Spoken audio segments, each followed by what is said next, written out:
Vamos aguardar um pouquinho os alunos para a gente iniciar a aula, então.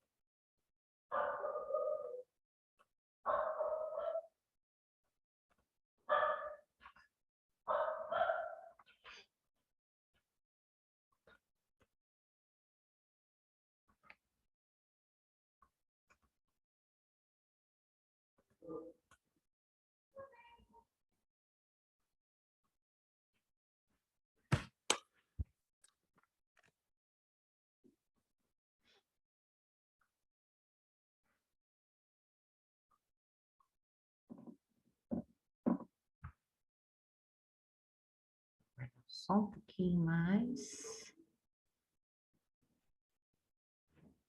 Pessoal. Uhum.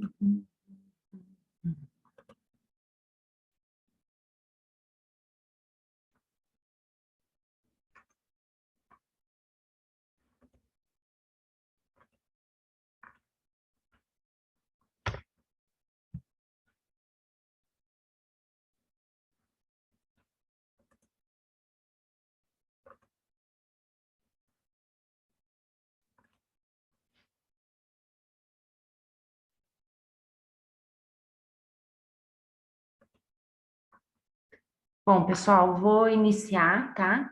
A aula. A sala está habilitada para vocês entrarem, tá?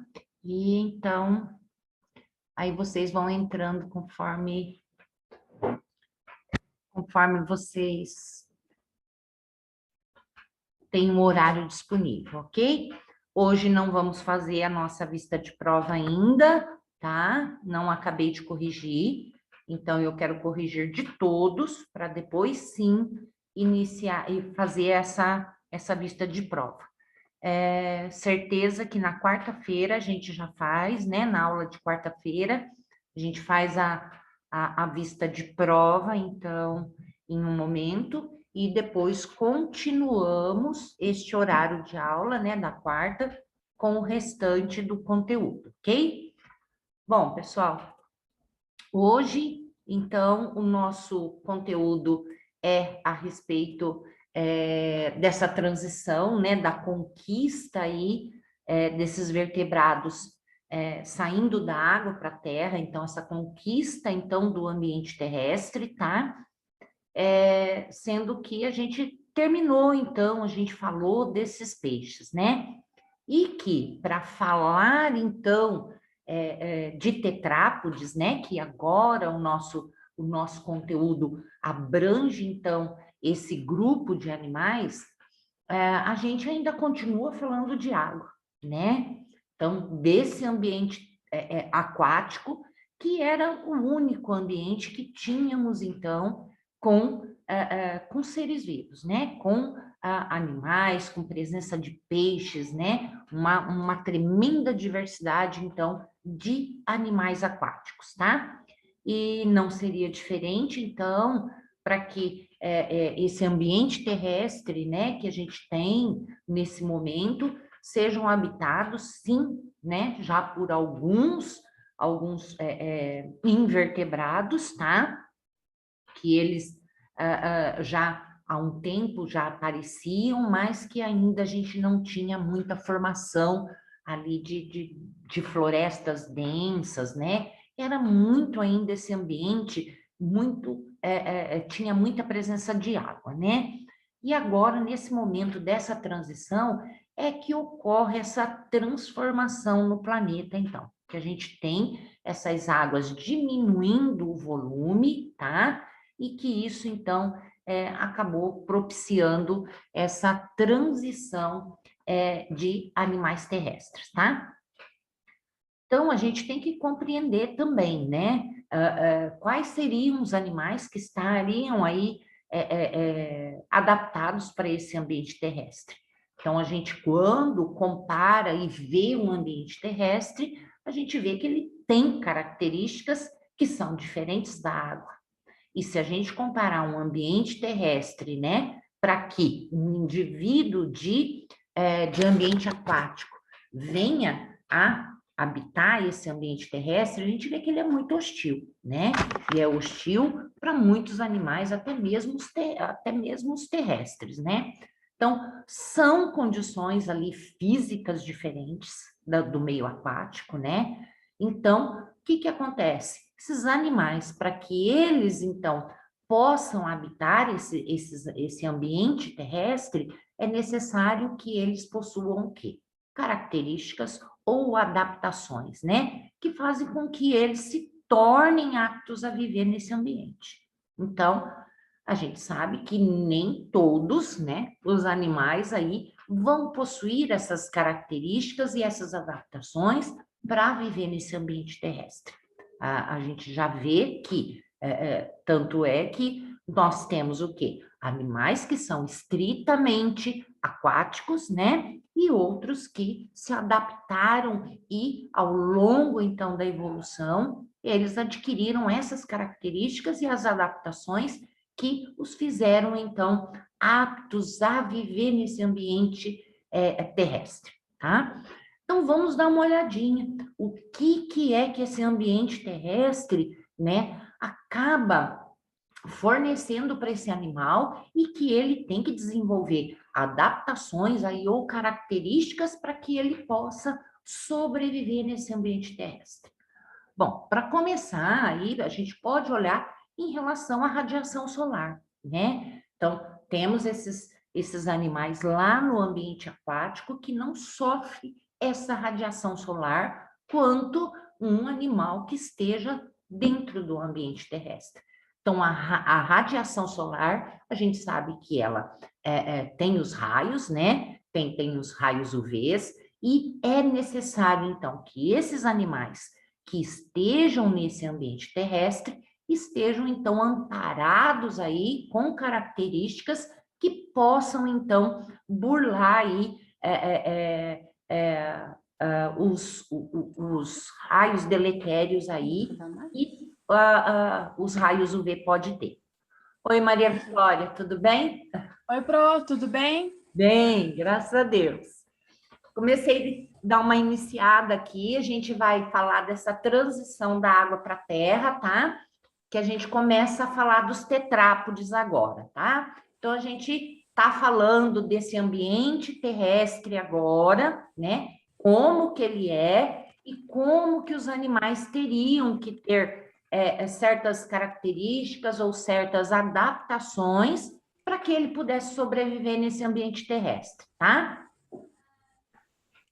Então, a gente está começando a comparar que terra e água, né, são ambientes totalmente diferentes, tá? Aí a gente começa, então, a mostrar isso. Primeiro de tudo, que no ambiente terrestre a gente tem radiação solar, né? Tem emissões... Pro, Oi? não é nada de vista de prova, né? Não, É porque eu conteúdo não novo, acabei né? de corrigir. Eu quero corrigir de todo mundo, tá? Aham. Para depois apresentar. Na quarta-feira a gente já faz a vista de prova, tá? Então, olha lá. Então, esses animais que vão viver, então, em ambiente terrestre, têm que ter essa proteção, essas características ou essas adaptações, que, então, eles possam se proteger desses raios UVs, né? Que tem a radiação solar, e uma vez que raios UV são deletérios, a gente sabe que ele atinge no DNA das células e pode causar aí mutações muito perigosas aí também, tá? Qual outra característica, né? Bom, esse animal que lá no ambiente aquático, né, ele nada, está nadando na água e agora se está no ambiente terrestre, a gente sabe que o ar aqui no ambiente terrestre, o ar é menos denso que a água, tá? Então, olha lá, necessitam de quê? De esqueleto e músculos mais fortes, tá? Então, é necessário que ele tenha, então, uma musculatura e um esqueleto adequado, então, para poder habitar nesse ambiente. A locomoção, o que vai requerer? Vai requerer também que se tenha membros apoiados no solo para que ele possa fazer a sua locomoção. Essa flechinha saiu um pouco do lugar aqui, tá? Mas ela é aqui, ó. E isso, o que acontece? Então, esses animais tiveram que, né, sofrer, então, apresentar características de aparecimento de cintura escapular, né, que é os ombros, então, apoiaria, então, os membros anteriores, como também a cintura pélvica também, que são os quadris, para ligar tanto os membros anteriores quanto os membros posteriores, então, à coluna vertebral. E isso, então, seria essa sustentação corporal, principalmente para locomoção, tá? Então, isso que muda entre um indivíduo estritamente aquático para um que vai, então, né, tá se adaptando a esse meio terrestre. Então, e ligado a essas cinturas, né, essas ossaturas escapulares e também da pélvica, para que esses membros também se locomovam, é lógico que eu preciso também de musculatura ligada a esses ossos, né, a esse esqueleto, para que também suporte essa pressão terrestre, né? Então, essa gravidade muito maior aqui dentro desse ambiente. Outra coisa, órgãos sensoriais. Quando eu penso em um animal, né, que está dentro da água, então, aqueles órgãos sensoriais de dentro da água, eles não são úteis em ambiente terrestre. Se eu pensar numa linha lateral dos peixes, né, no ambiente terrestre, ele não funciona. Por quê? Porque é a água que dá toda o estímulo né, na linha lateral, né, nesse órgão sensorial mecânico. E o ar não vai fazer o mesmo papel da água. Então, esses órgãos sensoriais devem ser diferenciados também para esses indivíduos, então, que agora vão habitar a Terra. Então, o que é que tem que mudar? Bom, olhos, principalmente, né, devem ser protegidos e umedecidos, esses órgãos sensoriais. Então, esses olhos vão ter pálpebras e glândulas lacrimais, que é isso, né? As pálpebras vão proteger, fechar esses olhos, uma vez que nós sabemos que muitos dos peixes não têm pálpebras, e nem precisam de glândulas, porque a própria água já faz essa umedecida nos olhos, né? E se está aqui nesse ambiente terrestre, que tem, né, ar, tem radiação solar, tudo é muito seco e precisa ser protegido. Fossas nasais úmidas. Então, eu preciso ter essas fossas nasais para que esse ar que entre, né? Então, ele seja umedecido e até mesmo ao mesmo tempo ele seja também aquecido, né? Para chegar, então, até o órgão respiratório, que será o pulmão, então, tá? Boca com glândulas salivares.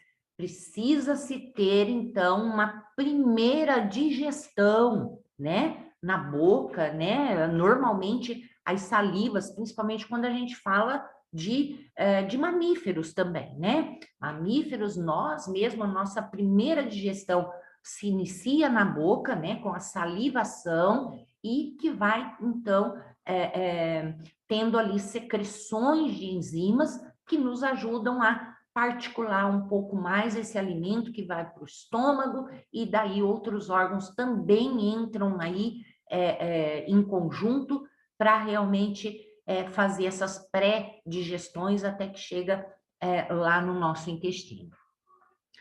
Ausência de linha lateral. Lógico, a gente falou que o ar não funciona, né? Para passar, então, esses estímulos se esse animal tiver uma linha lateral, a linha lateral, né? É um órgão que tem a sua funcionalidade, mas dentro do ambiente aquático. Aí eu coloco aqui exceto girinos, né? Exceto girinos por quê? Temos, então, esses primeiros indivíduos que estão fazendo essa transição da água para a terra, que são os anfíbios, tá? E os anfíbios, eles passam por uma metamorfose.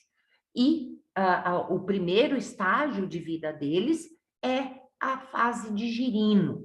E essa fase de girino, principalmente a classe, quando a gente for falar, então, dos sapos, das rãs e das pererecas, né? A gente sabe que ele é estritamente aquático.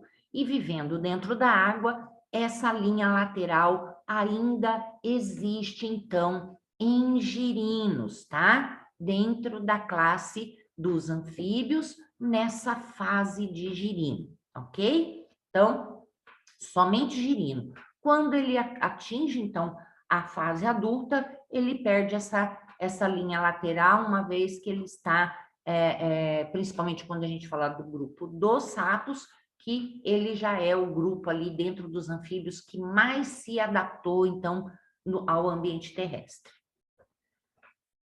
Outra coisa, sistema nervoso e muscular. Então, a gente tem um desenvolvimento paralelo, né, com movimentos muito mais complexos. Então, a gente sabe que esse desenvolvimento de membros para caminhar, então, os movimentos também vão requerer movimentos rápidos, né, principalmente para se alimentar, que é o forrageio. Então, para que mais? Preciso aí desse sistema nervoso e muscular altamente qualificado para que esse animal faça a sua predação, né? E também para procurar, para fazer reprodução, para procurar, né, o seu parceiro. E também é lógico, se ele utiliza para predação, para forrageio, também esse desenvolvimento aí de musculatura e de sistema nervoso também estará relacionado à fuga, né? Porque muitos são predadores, mas muitos também serão presas. Professora, o que é forrageio? Forrageio é se alimentar, Ah, tá. tá? Trocas gasosas também, se a gente pensa lá, olha lá. Então, ar com muito mais oxigênio do que a água. Muito mais fácil retirar oxigênio do ambiente terrestre, né? Do que do ambiente aquático. Os peixes estão adaptados a retirar essas moléculas de oxigênio da água.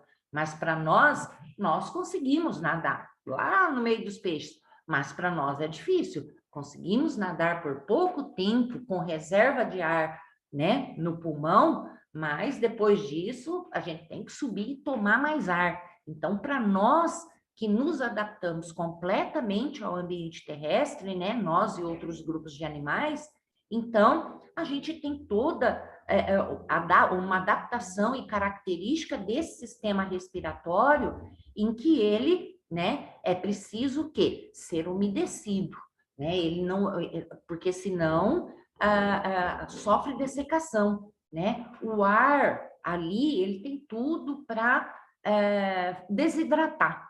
Então, é por isso que nós já temos essas narinas também com glândulas umedecidas para que esse ar entre e receba umidade, receba calor para chegar então até os pulmões. Então, uma maior necessidade de oxigênio, né, de O2, então uma maior superfície respiratória também. Então, temos uma grande quantidade de oxigênio livre no ambiente terrestre, então temos também uma maior necessidade de oxigênio e temos uma maior área de contato e de órgão aí que é respiratório. E com tudo isso, a gente também tem maior risco de desidratação. Então, olha lá, surgimento de pulmões, né, que são os órgãos aí respiratórios dos animais terrestres, e adaptações aí que sofreram, então, para se adequar e não ter esse risco de desidratação. Sistema circulatório também adaptado para a respiração, né? Então, a gente tem sempre no trato respiratório a troca gasosa para o sangue. Então, por isso que os dois se completam. Então, nós temos uma grande quantidade de sangue passando pelos pulmões, onde o quê? Durante a inspiração, então, lá naquelas venulazinhas bem pequenininhas, é fácil fazer, então, a difusão de gases para dentro do sangue. E quando expiramos, aí a gente elimina, então, o gás carbônico. É assim que é feito, então, toda essa troca gasosa aí entre o sistema respiratório e circulatório. Temperatura também, olha lá. O ar com alta variação de temperatura. Temos temperaturas aí, né, numa amplitude bastante grande, ou de baixa até as mais altas, então. Então, é necessário que se tenha também adaptações corporais para que esse corpo faça essa regulação de temperatura também, tá? Alguns grupos que nós vamos ver inicialmente, né, que são os répteis e os anfíbios, nós vamos ver que eles não têm uma regulação interna de temperatura, tá? Por isso que eles são chamados de animais de sangue frio, né? São pecilotérmicos ainda, tal qual os peixes, tá? Mas que eles usam de outras estratégias, então, para fazer essa regulação de temperatura corporal, que nós vamos ver depois. E isso foi necessário também para que eles, então, se adaptassem ao meio terrestre. A pele, outra coisa bastante importante, né, que a gente tem, é que esses animais que vão habitar o ambiente terrestre também tenha toda a sua superfície corporal adaptada contra a dessecação. Temos oxigênio, né, em abundância, temos radiação solar, então tudo isso traz o quê? Se você não tiver uma adaptação aí na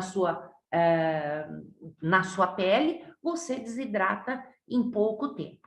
Então, principalmente a impermeabilidade em alguns grupos animais, né? Para quê? Para não sofrer dessecação, que é o que a gente vê muito, então, em alguns animais, como os répteis, né? Que vão ter realmente uma carapaça, né? Um revestimento aí corporal bastante grande para que não sofram dessecação. E nós, os nossos controles também, né? Os mamíferos, os controles necessários aí para evitar a dessecação. Alguns, então, vão ter menos glândulas, né? Para não perder tanta umidade corporal. E vão ter, então, anexos epidérmicos de queratina também, como cornos e pelos cobrindo o corpo, para que proteja, então, essa pele para sofrer menos dessecação também. Em relação à excreção, a gente antes estava em um ambiente aquático, né? Então, também ela vai exigir adaptações. Então, sempre vai haver uma reabsorção de água nos túbulos renais. Então, o sistema renal de excreção, então, vai ter sempre essa estratégia de reabsorver água para que não sofra desidratação, tá? Então, nós temos aí as naturezas aí das excretas, que será ureia, que ela é mais solúvel e mais tóxica, né? Então, ela pode gerar em uma urina mais diluída, porque ela precisa de mais água, e nós vamos encontrar esse tipo de excreta de ureia nos anfíbios adultos e também em mamíferos, tá? Quando é uma excreta de natureza de ácido úrico, então o ácido úrico ele é insolúvel em água, mas Em contrapartida, ele é menos tóxico, tá? Então, gera uma urina concentrada. Aves e répteis têm esse tipo de excreção, então.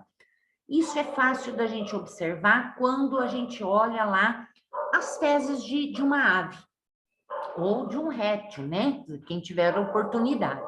Mas das aves, para nós, está mais em contato. Quando você olha, né? É aquele cocôzinho que tem só um pouquinho de massa sólida e o restante é uma aguinha. É tudo junto, né?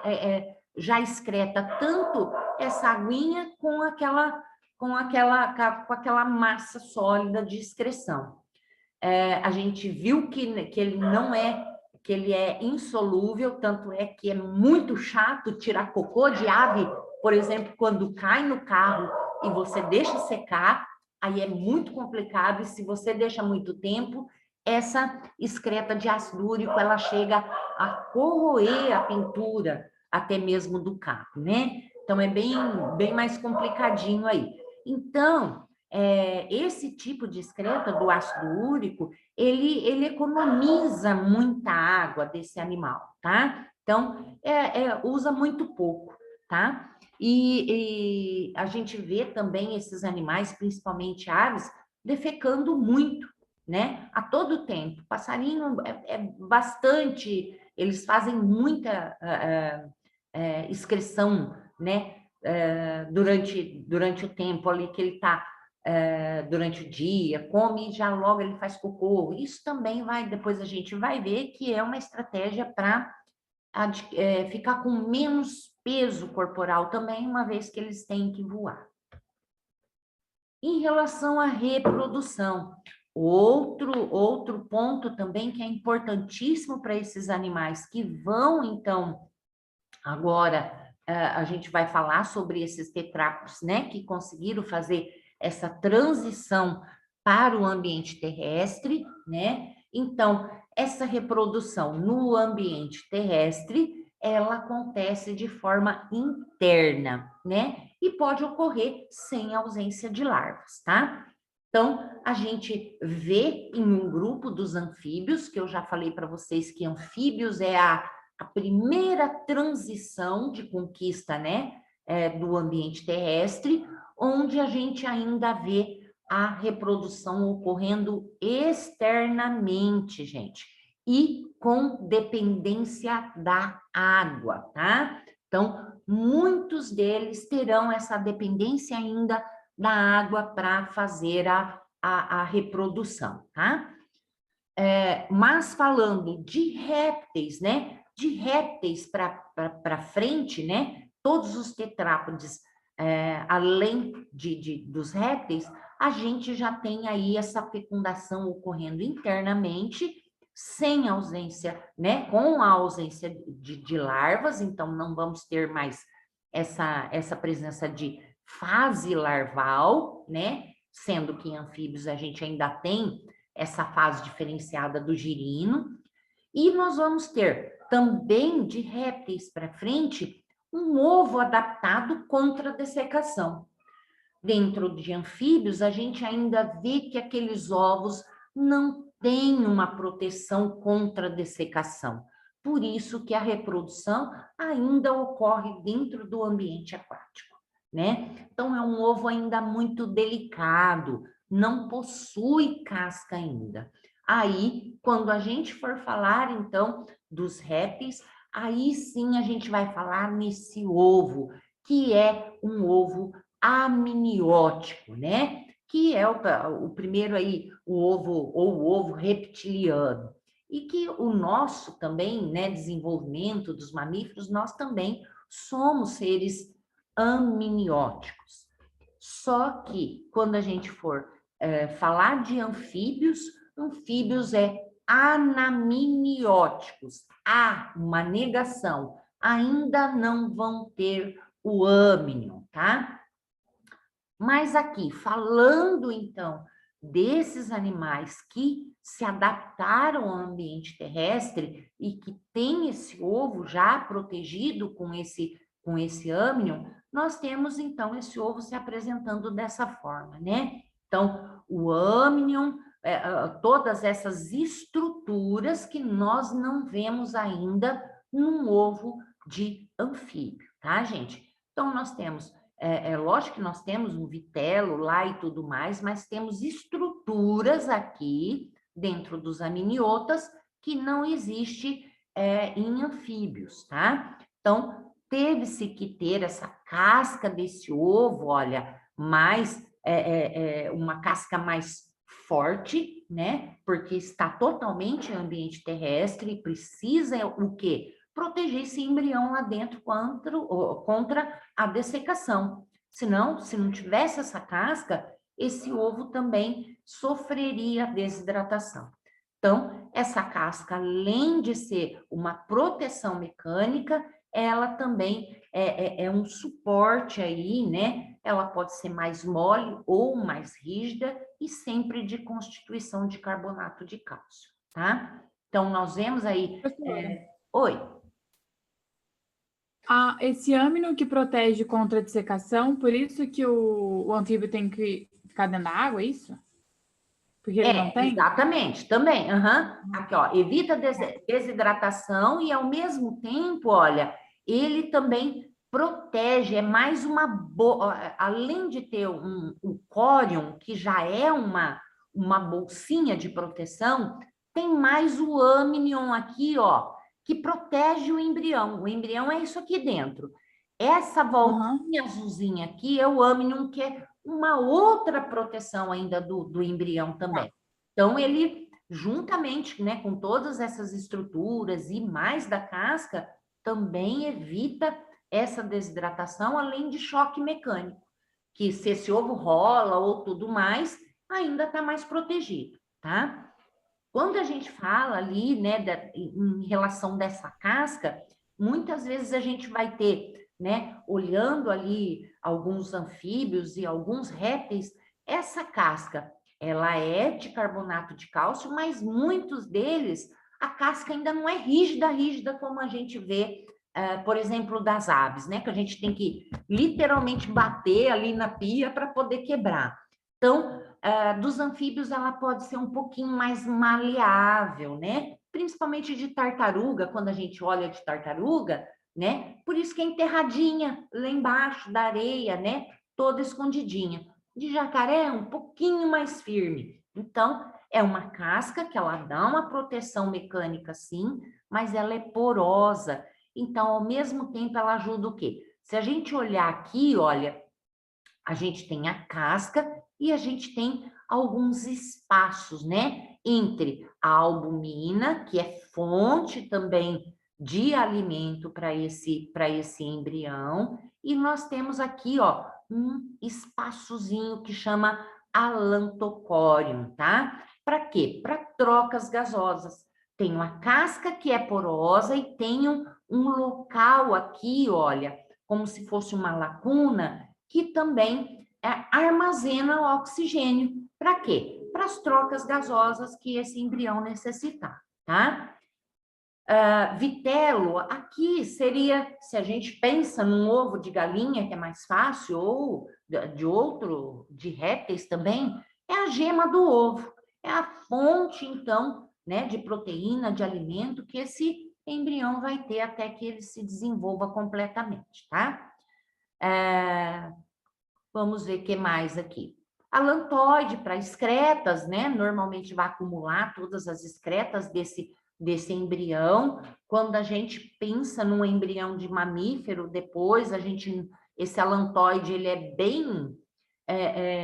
ele só tem um resquíciozinho. Esse alantoide em mamíferos, ele vai ser muito pequenininho, ele não tem uma função importante no desenvolvimento embrionário de mamíferos, principalmente de humanos. Ele é muito pequeno, uma vez que essas excretas aqui, elas serão eliminadas, né? Vão ser feitas trocas, né? Com o sangue da mãe, né? E o sangue do bebê, tá? Mas em outros grupos animais, esse alantoide ele é bem grande, bem avantajado, uma vez que esse ovo está fora do corpo da mãe.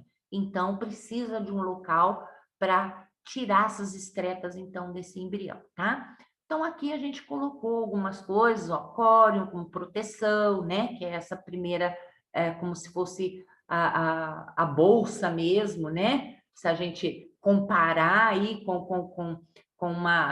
uma gravidez humana, então, a bolsa amniótica mesmo, que segura o embrião. Então, tudo isso são estruturas que ajudaram, então, com que esses animais realmente pudessem ter a sua reprodução também fora do ambiente aquático, né? Então, são especializações que eles adquiriram para burlar aí todas essas dificuldades do ambiente. E aqui, então, eu coloco, né, essas funções, então, de cada estrutura desse ovo amniótico, tá? Aí, especificado. Então, tá escritinho aí, a gente já conversou, tá? Bom, então a conquista aí dos ambientes terrestres pelos vertebrados, né? A hipótese aí mais clássica, né? Mais usual, então, para a colonização desse ambiente terrestre. Então, condições climáticas como fator determinante, então, ocorrendo naquele momento, para que a gente tivesse, então, esses animais, então, adquirindo, né? Características e adaptações ao meio terrestre. Então, alguma coisa, né? E que era essas condições climáticas daquele momento, em que na água estava ficando difícil também sobreviver, tá? Então, o que acontece? Lá no Devoniano, olha lá, então, começa-se a se ter fortes estiagens sazonais, então, e que mantinham os peixes presos em lagoas secas. Então, a gente lembra da Pangeia e via aquilo que era mais água do que, né, do que continente, do que terra. E agora não, a gente já começa a ver mudanças nessa estruturação de ambiente terrestre e que essas águas estão começando a diminuir, né? Sazonalmente, mas que elas acontecem. E isso é um fator estressante para esses animais e que colabora. O meio, ele sempre influi para que esses animais, então, ou se adaptem ou então pereçam, né? E, nesse momento, a grande sorte nossa foi que esses animais, então, se adaptaram, né? Então, a respiração aérea, as habilidades locomotoras, né? De quem? Dos sarcopterídeos. Lembra que eu falei que a gente ia falar desses peixes novamente quando a gente fosse falar de animais tetrápodes e da conquista do ambiente terrestre, né? Então, a gente tem alguns sarcopterídeos, né? Osteliopiteformes, então, são pré-históricos e que possibilitariam que passasse de um lago para o outro antes de secarem totalmente. Então, a gente tem peixes atuais até hoje, tá? Que fazem essa transição de lagoas que são temporárias, né? Existem esses peixes pulmonados aí, sarcopterídeos, principalmente em ambiente africano, em que a gente vê, né? Eles chamam os bagres lá africanos, em que essas lagoas chega certo momento lá, né, sazonal, que essas lagoas vão secando. E eles saem dessas lagoas aí e vão e atravessam e vai para uma lagoa próxima caminhando, né? É muito bonitinho. Qualquer hora se der, eu vejo o videozinho para vocês.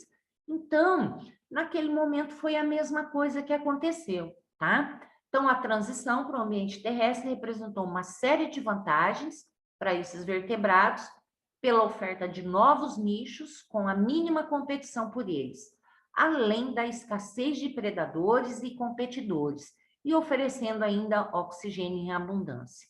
Então, isso aqui que quer dizer? A gente tem, então, esses peixes, né, adaptados com aquelas nadadeiras lobadas, que a gente, né, falou desses sarcopterídeos, em que aquelas nadadeiras têm todas aquelas estruturas ósseas que a gente encontra nos tetrápodes, né, atuais, e que eles viram nesse momento em que as águas baixavam demais sazonalmente, que o ambiente terrestre também tinha um local propício para quê? Para respirar, uma vez que esses pulmonados, né, respiram oxigênio. O que tinha mais? Abundância de alimento. A gente já tinha insetos ali, tinha florestas, então, né, com essa baixa de água, nós tivemos florestas já mais densas, né, formadas, então tinha alimentação, não tinha outro predador que os pegassem, eles eram os predadores dos insetos, né? Que mais aqui que a gente falou aqui? Vários nichos, né? Não tinha muita competição, além da escassez de predadores e oferecendo o oxigênio em abundância, então. Então, aqui só para mostrar, né, que aqui nesse momento no Ordoviciano, que a gente viu que foi e no Devoniano superior, que foi aquela explosão, a gente teve muitos peixes aqui, então, né, aparecendo, né, e aqui a gente vê, então, os sarcopterídeos, né, aqui é o momento, então, desses peixes de nadadeira lobada, e aqui, juntamente, olha, então, concomitantemente, continuamos ainda com peixes de nadadeira lobadas, porque nós temos eles até hoje, que são os peixes pulmonados e os actinistas, né? E temos o que saindo daqui? Em algum momento, um ancestral comum aqui, olha, divergiu e nós temos quem? Um ancestral, então, dos tetrápodes aqui ocorrendo, tá? Então, naquele momento, olha lá, que mostra nesse desenho aqui, um peixe ali, ó, com uma água rasa, saindo ali meio que fora na água e pegando o quê? Um bichinho que tá ali perto, que já secou, comendo esses peixes mais, né, que estavam ali na borda, ou eu não consegui achar, tá? Mas, ou comendo insetos, muitas vezes vindo atraídos pelos insetos que estavam aqui. Então, a gente já vê essas formações também de florestas já ocorrendo, e aqui já um primeiro anfíbio aí já formadinho, né? Aqui alguns peixes, e aqui, então, olha, se a gente olhar para cá, a gente vê um peixe já mais desses sarcopterídeos que a gente está falando, que está mais próximos à borda. Então, olha lá, como é que evoluíram os anfíbios, tá? Então, entre muitas espécies de peixe que habitavam no globo, no Devoniano, um grupo desempenhou um grande papel na evolução, que foram os crossopterídeos, semelhantes aos selacantos atuais, ancestrais imediatos dos primeiros vertebrados terrestres. Só peço para esperar para não tirar muita conclusão disso aqui ainda, tá? Então, essa passagem da água aí, ó, foi um passo importante e muito significativo, então, para a evolução dos tetrápodes. E iniciou-se no final do Devoniano, com os primeiros anfíbios, e mais tarde foi completada, então, com o desenvolvimento de répteis no Paleozoico superior, porque, literalmente, os répteis que realmente se adequaram muito mais ao ambiente terrestre. Então, nós temos aqui essa saída da água, então, né, desses peixes de nadadeira lobada, então, bem aqui mostrando, então, essas nadadeiras, né, com aquelas estruturas ósseas que a gente falou, e aqui, então, um anfíbio, então, descendente desses peixes, né, um anfíbio já primitivo, um dos primeiros primitivos aí anfibiano que a gente está dando uma olhada, tá? Que fala muito, ó, de alguns crossopterídeos, tá? Que provavelmente procurou essas áreas úmidas aí e que falam que originaram os tetrápodes. Nós vamos mostrar depois também vários outros pré-anfíbios aí, né, que possivelmente podem ter sido o ancestral, então, dos tetrápodes. Mas já deixo claro desde já para tudo que eu vou apresentar para vocês. Não se tem ainda nada definido que se dê certeza de quem é o ancestral, tá? Então, ainda são teorias, né?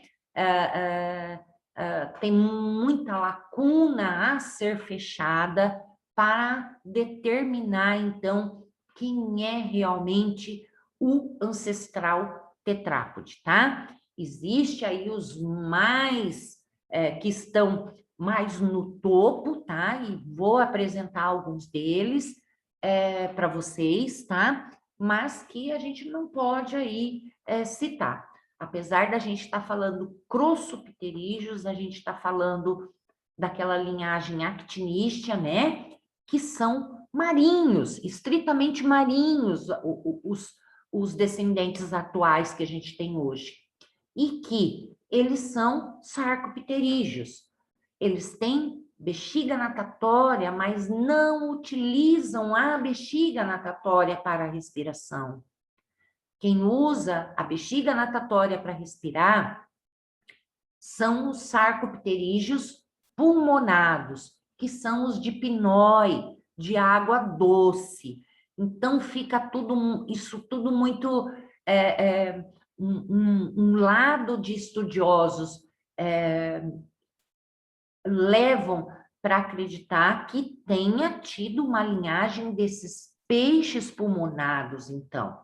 Outros dizem que são os crossopterídeos, né? Uma linhagem que se adaptou a esse ambiente de água mais doce e que, por fim, é o ancestral dos tetrápodes e que dessa linhagem também de crossopterídeo, essa outra linhagem foi para ambiente marinho, tá? Então, não tem nada muito certo ainda, né?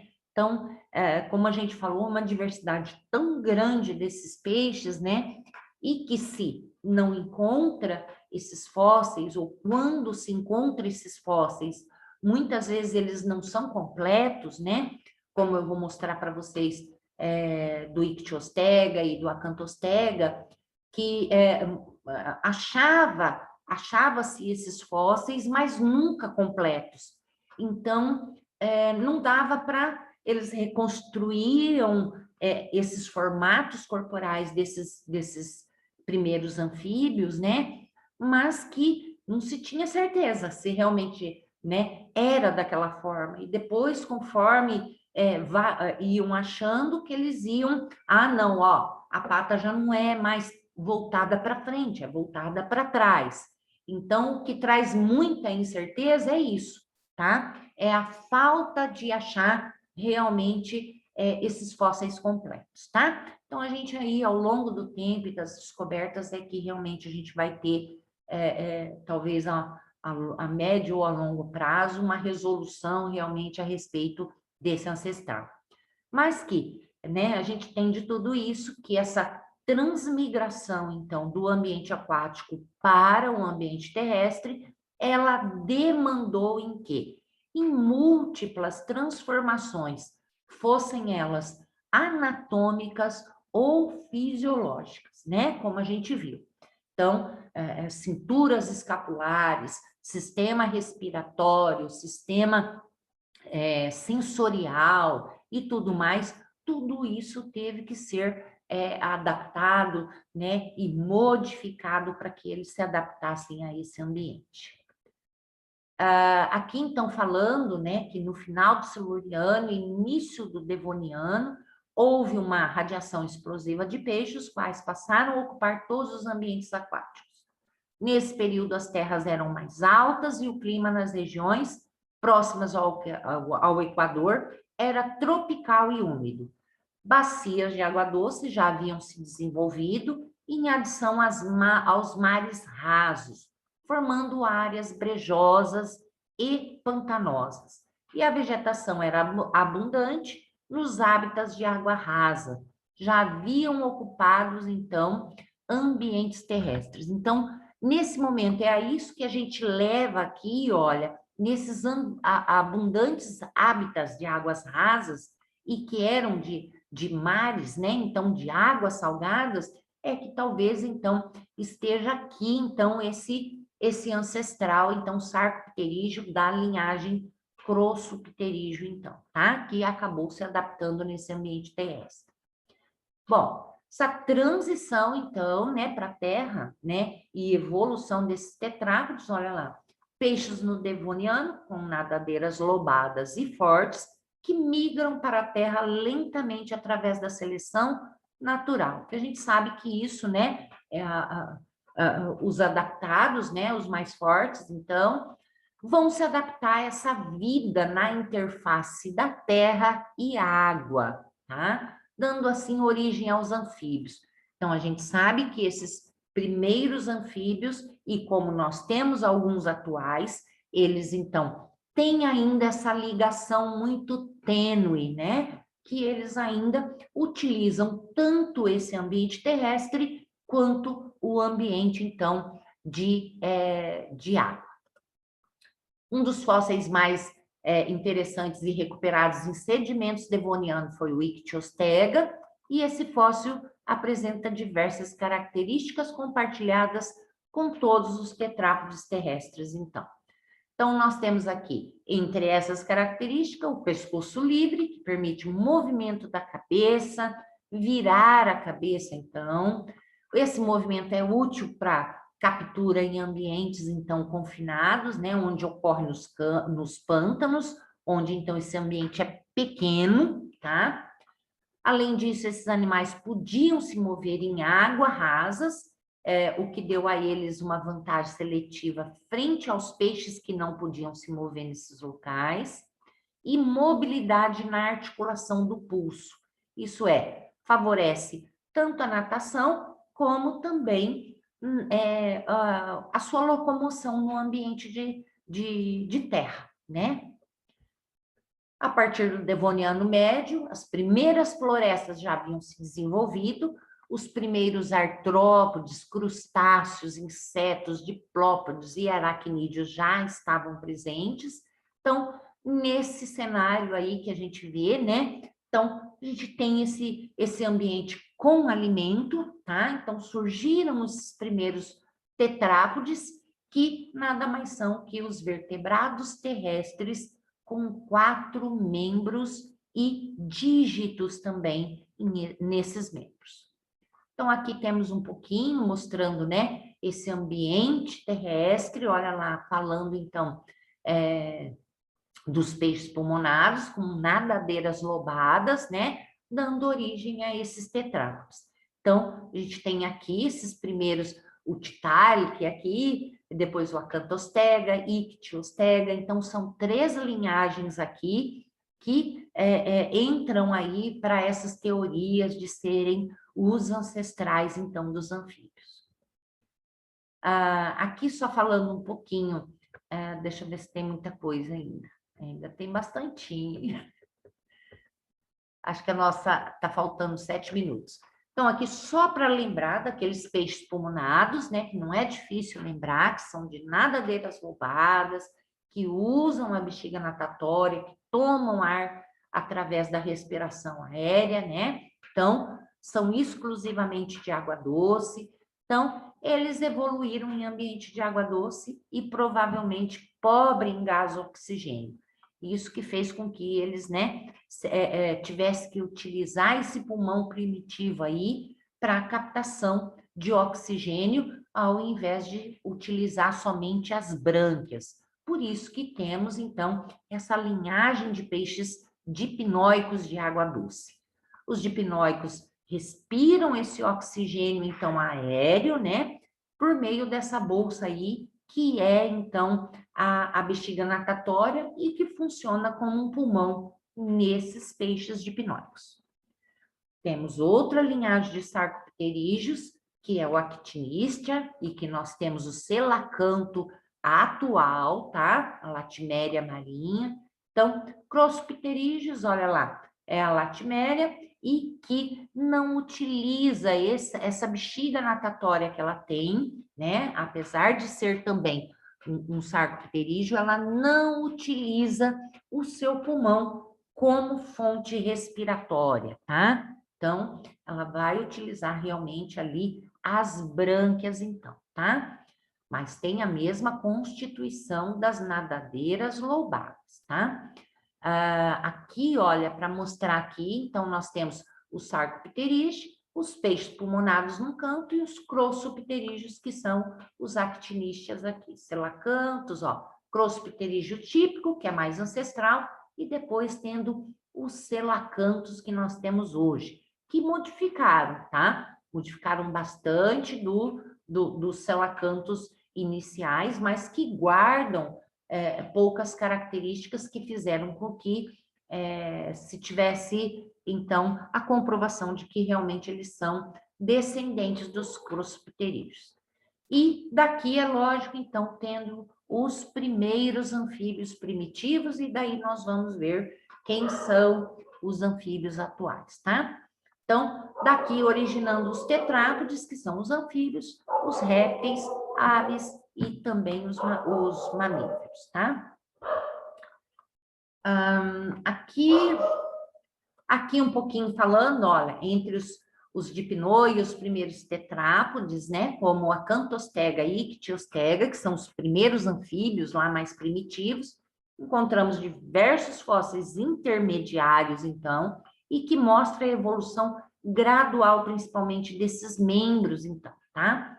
Então, a partir das nadadeiras, com muitos ossos distais, até as formas com menos de 10 dedos nas patas. Outros elementos ósseos, como úmero, rádio e una, estão registrados nos fósseis e também mostram essa evolução do grupo baseado nas características claramente homólogas, isso é, de mesma origem embrionária, então, tá? Então, a gente vê aqui, ó, esses peixes sarcopterídeos, depois esses primeiros anfíbios aí, olha, possuindo, então, conforme a corzinha que a gente vê na legenda, né, que possuem esses mesmos ossos, então, que os tetrápodas atuais possuem, tá? Aqui mostrando um pouquinho deles também, né, um pouquinho desses esquemas de cada um desses anfíbios aí mais primitivos, tá? Indicando aí esses números de dígitos, muitas vezes dizendo aqui incerto, porque não tem encontro desse fóssil completo. Então, fica esses pontos de interrogação sem ser respondidos, tá? Então, temos aí todos eles mostrados. Origem e radiação, então, tem alguns grupos aí de peixes, né? Ainda na água, peixes cilíndricos com cabeças grandes, escamas espessas, né? Então, esse outro grupo de Elliptostetige, então bem complicado também, nadadeira anal e dorsal. Então, tem várias linhagens de peixes, tá? Que entram dentro dessa gama aí de teorias que se tem, tá? Para a evolução dos tetrápodes. E os primeiros tetrápodes, realmente, eles mais relacionam, então, a esse Acantostega, tá? Que eram aquáticos, com brânquias internas, câmara orbicular, 8 dedos nos pés, característica de tetrápodes vantajosas, a vida na água, uma vez que esses vários dedos, tanto possibilitava caminhar no ambiente, mas que para nadar também era bom, né? Inclusive alguns até com membranas interdigitais, e nadadeiras para andar, né, sobre o substrato. Então, se plantava esses membros, então, sobre o ambiente. Aqui mostrando um pouquinho, olha, como era esse indivíduo, então, tá? Ô Maria Vitória, vamos parar, porque vai apagar daqui a pouquinho. A gente continua daqui amanhã. Tá. Tá bom? Deixa eu só... Beleza. Tá. Deixa eu ver aqui. Tá tudo em inglês agora, o meu. Nem sei tirar mais, querido. Pronto. Aí, saiu. Foi. Gente, se vê Boa amanhã, noite. então, tá bom? Então. Ai, amanhã não, quarta. Quarta-feira, a nossa aula. Ah, é verdade. Beleza, então. Obrigada de ter vindo, tá? Imagina, Oi, Flor. Boa Bia. A Bia noite. tá aí quietinha também, nem vi a Bia, gente. Oi, prof. Bem? Boa noite. Tá Tô sem bom. câmera. Ah, então tá, não tem problema.